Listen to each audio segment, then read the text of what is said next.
Hey beautiful people, welcome back to our platform. I know some people will be like, oh, what is Milton doing with an umbrella? Guys, it's been raining since morning and the weather is not smiling today. Yeah, I am actually going somewhere. For those who don't know, I'm a Cameroonian currently living and studying in the Netherlands. Yeah, I just moved in here. It's not been long. So I'm going to be sharing my journey. I have started already on this channel. I will keep sharing the information so that I can help some of us or some of you who are still back home to join us here next year, right? September, because admissions is already open. And please, if you have a question, drop it on the comment section. Now, let me talk about some information you need to know. If you intend to move to Iceland next year, if you want to study in Iceland next year, please listen to this video. I'm on the road. I left I went somewhere and it's been raining since morning. Please remember, you do not need a supervisor to study in Iceland. Yeah, that is something many people don't understand. I need to find somewhere to record this video properly. You do not need a supervisor to study in Iceland. And also understand that if you want to move to Iceland, you must be ready to move in here. What I mean is, get all your necessary documents. Do not say, oh, Milton, I studied in an English university. Oh, my country is English. Oh, we speak English in my country. No, Iceland does not look at that. They don't put that into consideration. Also, let me talk to you about this information that many people do not know. But before I do, let me cross the road so I can find some space to do it properly. Now, also understand that universities in Iceland are not that expensive. They don't charge too much money.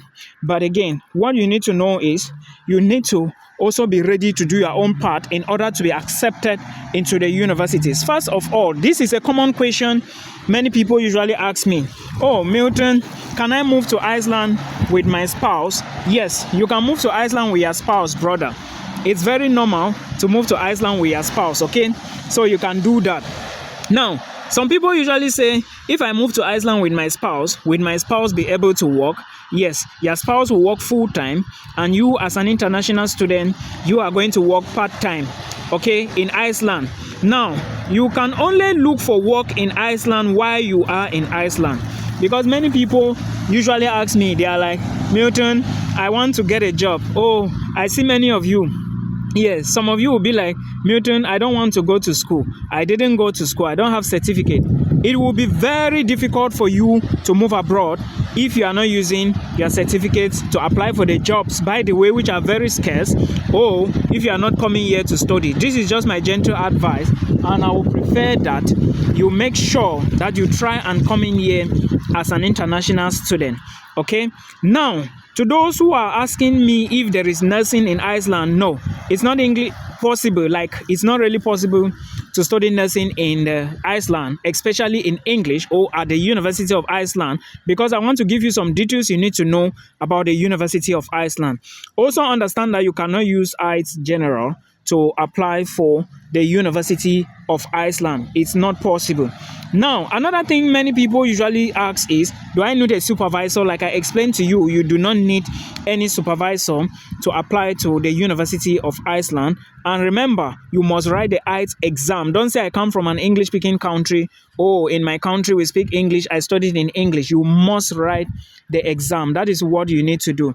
Then another thing you need to put into consideration is programs are in English, okay? You cannot use HND to apply for masters. It is not possible, guys. It's not possible, not at all. You cannot use HND to apply for masters. Also understand that if you want to go to Iceland, you can move to Iceland with your family if you apply for bachelor's, master's, or PhD in any institution. It doesn't matter if it's the University of Iceland or not. But in any institution, you can move with your family. You cannot move with your family with a diploma, okay?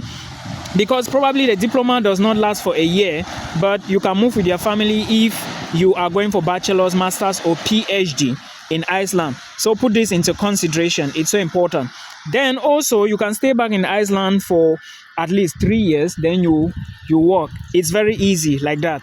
So in case you are asking or maybe doubting, oh, if I move now, will I be able to stay back and look for a job? Yes, it's very possible to stay back and find a job in Iceland, all right?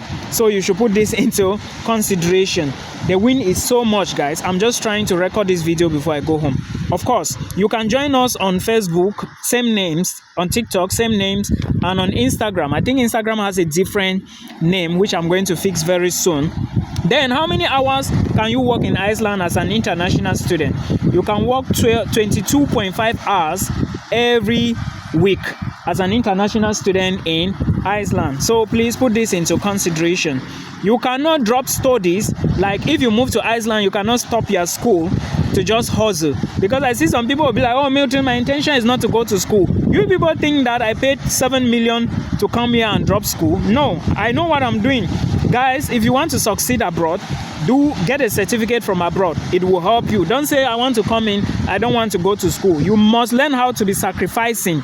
You must sacrifice if you want to get something. Okay, so I'm saying this so you should put it into consideration. Also understand that if you want to study in Iceland, you will need a CGPA of at least 3.20 on 4, because in Iceland, especially at the University of Iceland, they will always ask you. In fact, they want to make sure that your GPA is like 7.25 on 10. 7.25 on 10 on the scale in Iceland is equivalent to 3.20 on 4 for those of us who left the University of Boya and other universities in Cameroon. Then also remember that a second class lower, you cannot apply for masters in Iceland. I would rather advise you to take a bachelor's program. Okay, of course, many of you will be like, oh, I don't want to do bachelor's again. I was talking to someone yesterday. He was like, oh, I cannot do a second master's. Okay, but understand that it all depends on what you are looking at. We both don't have the same things we are looking at. Okay, then also remember that Iceland is also planning to start charging tuition fee. This is already in parliament and negotiations is ongoing already.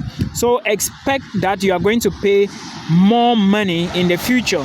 And right now, how much do you need to pay to study in Iceland? Iceland charge 75,000 Icelandic krona after you've gotten admission. They call it administrative fee to process your documentation. So this is what basically happened, and you need to also put all of this into consideration.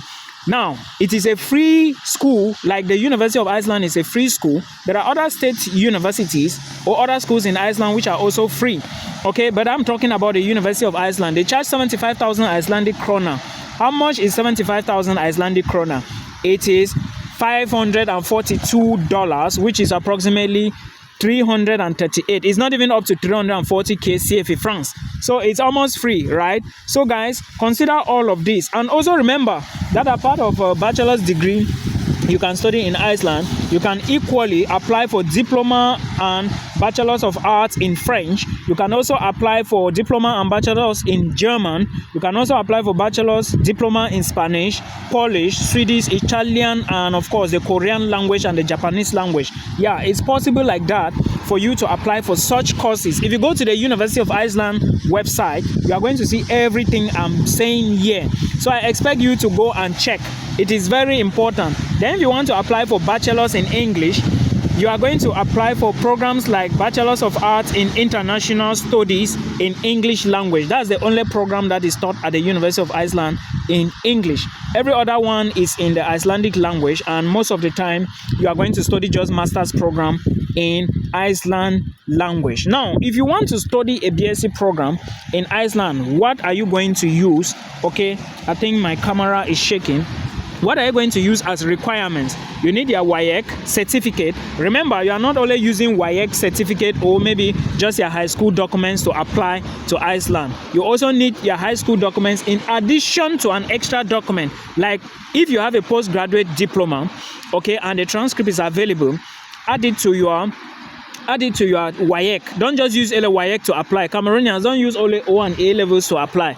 You might not get admission. It's very important that you put all of this into consideration. Then also remember that for permanent residency, for those who are going in for bachelor's, you might be asked to study, maybe to add an additional, do something like an additional course, which is the Icelandic language. Now, you may not know the use of that language, but it's going to help you during your permanent residency stay in Iceland or your PR. So it's very important. Then also understand that, and again, if you want to do something like healthcare programs or you want to study anything like healthcare in future, it is also going to help you a lot. I have said many things here, and I believe that as a BSc student, you need to put in a lot of work to actually study abroad. If you are an MSc student, of course, you also need to put in a lot of work. I have answered most of your questions. Write the height now before you apply to the University of Iceland. Anything which is not from 3.20 on a scale of 4, please don't apply. Go elsewhere because they might not accept your application. I hope this video will help you. It's so cold, it's raining, but I decided to drop it here because I believe you are waiting for my content. Drop your location and let me know where you are watching from. Then we can vibe again. Please do not forget to join us on TikTok. Links in the video description box. And if you want to have a one-on-one call with me, book from the video description box or write me on Facebook. I will give you the payment details. You book a call, then we talk, then we strategize, and of course, we see what is going to happen. I hope this video helps you. We are going to meet again in another one. I don't know when, but hopefully very soon. Till we meet again in another one. Bye-bye.